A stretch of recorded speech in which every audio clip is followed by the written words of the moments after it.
সেনা আপনাকে দেখে পালায়নি, আপনি বরং মেয়র রোড থেকে পালিয়ে ডোরিনা ক্রসিংয়ে গেছেন। মমতাকে এভাবেই খোঁচা দিলেন রাজ্যের বিরোধী দলনেতা শুভেন্দু অধিকারী। গত 31শে আগস্ট আপনারা জানেন যে তৃণমূল কংগ্রেসের যে ধর্ণা মঞ্চ, সেই ধর্ণা মঞ্চ খুলে দেয় সেনা। সেই ছবি সকাল থেকে বিভিন্ন মিডিয়ায় প্রচারিত হচ্ছিল। দুপুরে হঠাৎ করে মমতা বন্দ্যোপাধ্যায় ভবানী ভবনের একটি অনুষ্ঠান সেরে সোজা সেখানে গিয়ে পৌঁছান, পুলিশ সাঙ্গপাঙ্গ সব নিয়ে। সেখানে পৌঁছে একেবারে তিনি গর্জন করে বলেন যে 200 সেনার তাকে নাকি দেখে পালিয়েছে। আর এবার আদালতের অনুমতি নিয়েই সেই স্থলে, সেই মেয়র রোডেই ধর্ণা মঞ্চের আয়োজন করা হয়েছিল। সেটা করা হয়েছিল প্রাক্তন সেনা কর্মীদের, প্রাক্তন সেনা আধিকারিকদের তাদের আবেদনে।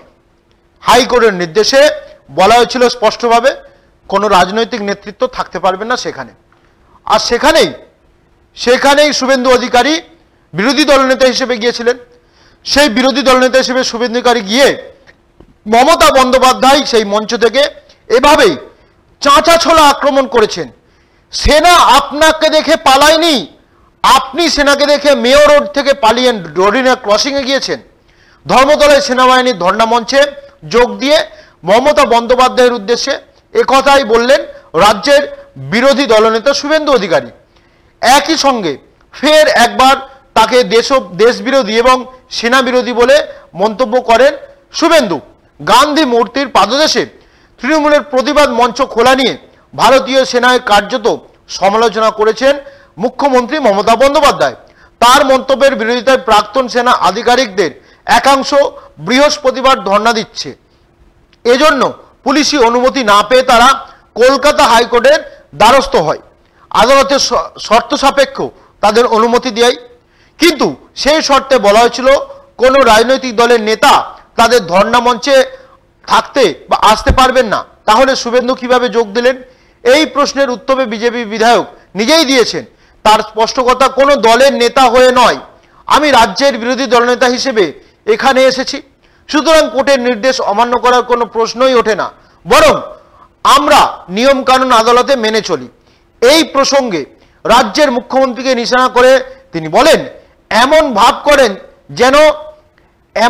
করেন যেন এটা আলাদা একটা রাষ্ট্র এবং তিনি এর প্রধানমন্ত্রী, তার দেশবিরোধী মনোভাব স্পষ্ট হয়ে যায়। শুভেন্দুর কথায় ভারতীয় সেনা কাউকে ভয় পায় না, তাদের চীন ভয় পায়, পাকিস্তান ভয় পায় এবং পাকিস্তান পা ধরে। সুতরাং মমতা বন্দ্যোপাধ্যায়কে দেখে তারা পালিয়ে যাবেন, এটা কখনোই হতে পারেন না। তার আরো সংযোজন, দেশের মধ্যে যেমন অনেক টুকরে টুকরে গ্যাং রয়েছে, মমতা আচরণও ঠিক তেমন। তৃণমূলের মঞ্চ খোলার ঘটনায় মুখ্যমন্ত্রী মমতা বন্দ্যোপাধ্যায় ক্ষোভের সুরে বলেছিলেন, এই কাজ সেনার নয়। বিজেপির কথায় তারা কাজ করেছে। একই সঙ্গে তিনি বলেছেন, তিনি ঘটনাস্থলে যেতেই নাকি সেনা কর্মীরা পালিয়ে গেছেন। তৃণমূল দাবি করেছে এজেন্সি নির্বাচন কমিশন দিয়ে না পেরে শেষে তাদের ঠেকাতে সেনাকে ব্যবহার করছে বিজেপি। বিষয়টি নিয়ে বিধানসভাতেও শোরগোল হয়। সেই বিতর্কের আগুন আরো ঘি পড়ল, কারণ প্রাক্তন সেনা কর্মীরা প্রতিবাদে ধর্নায় বসলেন। রাজ্যের বিরোধী দলনেতা শুভেন্দু অধিকারী বলেছিলেন, ভারতীয় সেনাকে অপমান করার সাহস দেখিয়েছেন মমতা বন্দ্যোপাধ্যায়, এর জবাব মানুষ দেবে। এই প্রেক্ষিতে তিনি তার পদত্যাগ দাবি করেন। এদিকে শিক্ষামন্ত্রী ব্রাত্য বসু এই ঘটনার সঙ্গে পাকিস্তান সেনার কর্মকাণ্ডের তুলনা টানার হইচই পড়ে যায় বিধানসভা মহলে। বিজেপি তার মন্তব্যের বিরোধিতা করে হই হট্টগোল শুরু করলে বিধানসভার অধ্যক্ষ বিমান বসু তিনি শুভেন্দু অধিকারীকে সাসপেন্ড করে দেন। এ বিষয় নিয়ে আবার আলাদা করে বিতর্ক শুরু হয়। প্রথমে এই অবস্থান বিক্ষোভ করতে চেয়ে পুলিশের দ্বারস্থ হয়েছিলেন প্রাক্তন সেনা আধিকারিকরা, কিন্তু স্বাভাবিকভাবেই পুলিশের পক্ষ থেকে কোনো অনুমতি মেলেনি। কারণ হিসেবে জানানো হয়েছিল সেখানে বিদ্যুতের কাজ চলছে, কিন্তু কলকাতা হাইকোর্টে আবেদনকারীদের অনুমতি দিয়েছে শর্ত সাপেক্ষে, এবং তার ফলেই সেই স্থলে উপস্থিত হয়ে শুভেন্দু অধিকারী এমনই মন্তব্য করেছেন। এবং এই মন্তব্য করার ফলে একেবারে তারা এই মন্তব্যের ফলে কিন্তু একেবারে তৃণমূলেরও একের প্রতিক্রিয়া এসছে। তৃণমূল যেখানে বলছে যে ইডি সিবিআই দিয়ে লাগাতে পারছে না, ইডি সিবিআই দিয়ে তৃণমূলকে দমাতে পারছে না, এবার তাদের পিছনে সেনা নামিয়ে দিয়েছে। আর সেই মঞ্চে তিনি গিয়ে বক্তব্য রাখছেন যেখানে শুধুমাত্র বলা হয়েছে যে হাইকোর্টের নির্দেশে বলা হয়েছে যে শুধুমাত্র সেনা প্রাক্তন সেনাকর্মীরা থাকতে পারবে, সেখানে কোনো নেতারা থাকতে পারবেন না, রাজনৈতিক দলের লোকজন থাকতে পারবেন না। এমনটা বলার পরেও শুভেন্দু অধিকারী কেন গিয়েছেন সেখানে, তার উত্তর অবশ্য শুভেন্দু অধিকারী নিজেই দিয়েছেন।